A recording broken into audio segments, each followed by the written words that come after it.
মুখ্যমন্ত্রী মমতা বন্দ্যোপাধ্যায়ের হুমকি মন্তব্য নিয়ে নড়ে চড়ে বসেছে নির্বাচন কমিশন। কমিশন বলছে, মুখ্যমন্ত্রী যে সাংবাদিক সম্মেলনে রাজ্যের মুখ্য নির্বাচনী আধিকারিক মনোজ আগরওয়ালের বিরুদ্ধে সরাসরি হুঁশিয়ারি দিয়েছেন, সেই ঘটনার ভিডিও ক্লিপিং চেয়ে পাঠিয়েছে কমিশন।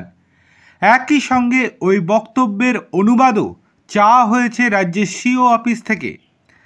নির্বাচন কমিশনের এক কর্তা জানিয়েছেন, যেহেতু অভিযোগটি সরাসরি মুখ্য নির্বাচনী আধিকারিকের বিরুদ্ধে, তাই কমিশন বিষয়টি গুরুত্ব সহকারে দেখছে।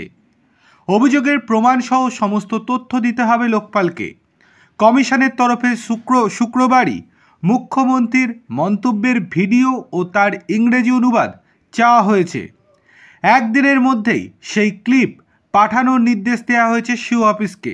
যদিও এই ব্যাপারে শুক্রবারই দ্য ওয়ালের সাংবাদিক মুখ্য নির্বাচনী আধিকারিক মনোজ আগরওয়ালকে প্রশ্ন করলে তিনি জানান, কমিশনের আলাদা একটি দল রয়েছে যারা কে কী বললেন করলেন সেই বিষয়গুলি নজরে রাখেন। কাজেই আলাদা করে সিও অফিস থেকে কোনো তথ্য পাঠানোর ব্যাপার নেই আমাদের। তবে সূত্রের খবর, শনিবার ওই ভিডিও চেয়ে পাঠিয়েছে দিল্লির নির্বাচন কমিশন। এই বিষয়ে সিও মনোজ আগরওয়ালের সঙ্গে যোগাযোগ করার চেষ্টা করা হলে তিনি ফোন ধরেননি।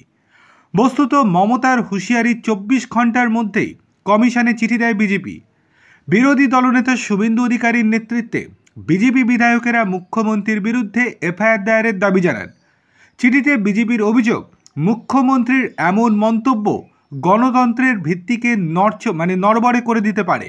চিঠিতে লেখা হয়েছে, যখন কোনো রাজ্যের মুখ্যমন্ত্রী নিজেই নির্বাচনী আধিকারিককে প্রকাশ্যে হুমকি দেন, তখন প্রশাসনিক স্তরে স্পষ্ট বার্তা যায়, সংবিধানের প্রতি নয়, শাসক দলের প্রতি আনুগত্যই মুখ্য।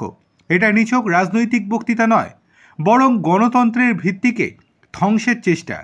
বিজেপি আরও জানিয়েছে, মুখ্যমন্ত্রী সোমবারের মধ্যে যদি সিওর বিরুদ্ধে অভিযোগ প্রকাশ না করেন, তাহলে তারা অনির্দিষ্টকালীন অবস্থান বিক্ষোভে নামবে নির্বাচন কমিশনের দপ্তরের সামনে।